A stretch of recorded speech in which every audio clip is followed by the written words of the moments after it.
Bismillahirrahmanirrahim. Rabbi shrah li sadri wa yassir li amri wahlul 'uqdatam min lisani yafqahu qawli. Amma ba'du. Teman-teman, kita kali ini ingin membahas tentang apa sih tujuan ilmu tasawuf itu.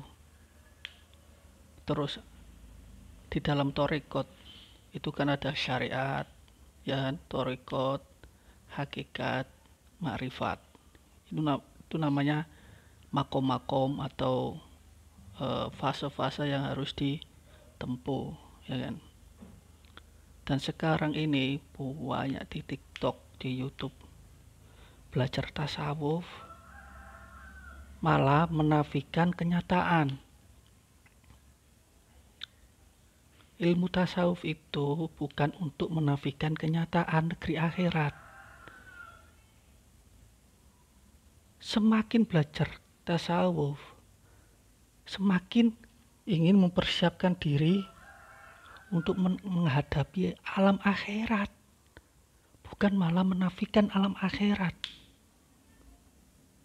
Contoh. Hakikat dan makrifat itu bagaimana sih, Mas? Oke, contohnya ya makrifat ya. Imam Al-Ghazali itu kan ada orangnya, sosoknya juga ada, masyhur di eranya. Jadi Imam Al-Ghazali ini makrifat namanya ya. Ini benar-benar ada orangnya.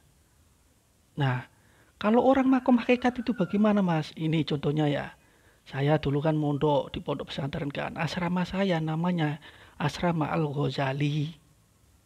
Lah, makna hakikatnya kiai saya ingin santri-santrinya pandai agama, cerdas dalam berpikir, dan di masa tuanya menjadi kekasih Allah. Lah ini makna hakikatnya. Al-Ghazali di sini bukan Al-Ghazali yang ini adalah hakikatnya. Tapi Al-Ghazali yang asli benar-benar ada. Dan ini adalah hakikatnya, artinya maknanya itu loh, namanya hakikat. Nah, jadi makrifatnya itu bagaimana? Ini orangnya benar-benar ada. Hakikatnya kiai saya memberikan nama Asrama Al-Ghazali, bukan Al-Ghazali di sini. Bukan Al-Ghazali, tidak ada Al-Ghazali itu. Itu adalah pemikiran atau simbol orang yang cerdas, terus cerdas, ahli agama, kekasih Allah. Al-Ghazali itu tidak ada. Itu hanyalah kiasan. Ya ini kebanyakan orang salah di hakikat ini. Mereka menafikan yang makrifat yang benar-benar ada. Itu loh. Jadi orang-orang tasawuf sekarang saya dengarkan, saya perhatikan, bukannya malah mempersiapkan diri untuk hari akhirat, malah seakan-akan kiamat itu tidak ada. Contoh lagi ya, di sini ya. Nah, surga neraka tempatnya ada di langit 7, tempatnya kesenangan dan azab Tuhan. Dan ini surga neraka ini sifatnya gaib, tapi gaib yang nisbi. Gaib nisbi itu bagaimana, Mas? Gaib karena tidak terlihat karena kita beda tempat. Contoh Ka'bah ini ya. Ka'bah kan benar-benar ada. Masyhur kan? Terus dinamai Baitullah kan. Nah, ini benar-benar ada tempatnya, barangnya di Mekah. Ini loh makrifatnya. Ka'bah ini benar-benar ada, tapi kalau kita di Indonesia kita tidak tahu kan. Kita tidak bisa melihat Ka'bah. Nah, ini loh namanya gaib nisbi. Tidak terlihat tapi ada, memang benar-benar ada. Itu namanya gaib nisbi. Karena kita terhalang oleh tempat dan waktu. Surga neraka pun juga seperti itu. Karena ada di langit 7, kemudian kita kan ada di langit 1. Di langit 1 pun kita masih ada di bumi ya kan. Ini namanya barangnya sudah ada, memang ada. Cuma diberi sifat gaib tapi yang nisbi. Gitu loh. Ka'bah juga ada. Ini makrifatnya. Malah dibuat orang rumah Allah itu tidak hanya di Ka'bah. Karena masjid, jami, an-nur itu maknanya kan setiap tempat yang khusus digunakan menyembah Allah berarti Baitullah. Oh, berarti kita tidak usah ke sana. Baitullah itu ada di dalam diri kita. Terus nanti kalau karena ini sudah umum kan, berarti kan tidak bisa diplesetkan atau diberi kabar hoak oleh orang-orang yang makom hakikat ini. Santri-santrinya tanya, lo berarti Baitullah itu tidak di sana? Iya, Baitullah itu ada di dalam diri kita. Doh, ini yang salah. Karena Allah memerintahkan menghadap ke sini. Masjid ini hanya men-channel ke sini. Baitullah yang asli ya tetap ya ada di sini gitu loh maksudnya. Ini makom hakikatnya itu maknanya memang benar. Loh, hakikat itu yang seperti ini loh. Terus orang tuh pakai ini terus. Yang asli ditinggalkan. Itulah kesalahan orang-orang hakikat sekarang itu seperti itu. Sekarang gini. Kenapa kita harus menghadap ke Ka'bah? Gini ya teman-teman, ini analoginya. Saya ini ya orang sakti ilmu kebatinan saya sakti, saya juga ahli membuat teknologi, ya kan. Terus saya punya murid, ya kan. Murid ini ngomong ke saya, guru kalau saya ingin komunikasi dengan dirimu bagaimana? Oh ya, kalau kamu ingin komunikasi dengan saya, kamu menghadap ke batu ini ya.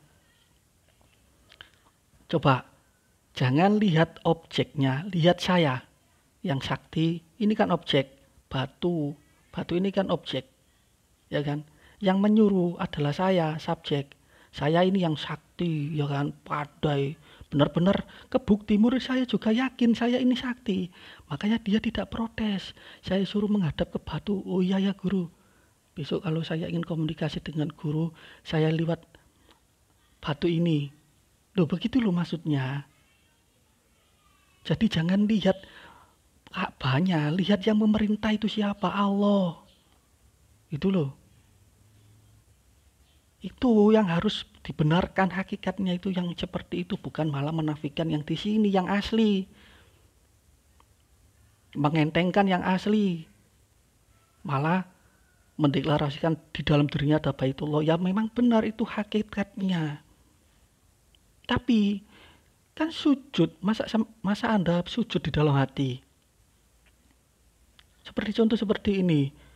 Makan itu kan ada yang dimakan, barangnya ada, minum juga ada barangnya diminum. Tapi ada makanan ruh. Ya kan? Makanan ruh itu apa? Ilmu pengetahuan. Nah, hakikatnya makna makanan itu loh yang bisa memberikan asupan kepada roh. Tapi makannya itu benar-benar ada. Jangan dinafikan makannya yang benar-benar makan itu. Itu loh makom makrifat. Itu kalau belajar tasawuf yang benar. Contoh lagi, surga neraka. Surga neraka ini benar-benar ada. Dan ini gaib nisbi. Gaib tapi benar-benar ada, sudah terwujud di sana di alam 7. Malah diartikan surga neraka itu tidak ada. Karena surga itu apa maknanya? Surga itu kan tempat kenikmatan. Neraka itu tempat siksaan. Loh, surga neraka itu loh di bumi. Kita terlilit utang itu juga neraka sudah. Anak durhaka juga itu neraka. Jadi surga neraka itu maknanya itu ya di bumi ini. Terus dia menafikan yang asli. Loh, ini yang salah letaknya itu. Anda terlalu mabuk hakikat, melupakan yang asli. Ini yang merusak tasawuf sekarang. Anda terlalu menggunakan, hakikat ini kita jadikan sebagai pelajaran bagi kita. Sebelum menghadapi yang asli, kita sudah menerima di dalam dunia. Kita sudah merasakan. Tuh begitu hakikat yang benar. Tapi jangan melupakan yang asli. Yang asli ini ada. Hari kiamat itu ada. Belajar makrifat, belajar tasawuf malah menafikan, meniadakan hari kiamat itu tidak ada. Ya semuanya itu adalah makna semua di dalam Al-Quran itu. Aslinya ya kita alami sekarang ini. Surga neraka tidak ada. Itulah kesalahan yang fatal. Billahi taufik wal hidayah waridho wal inayah. Wassalamualaikum warahmatullahi wabarakatuh.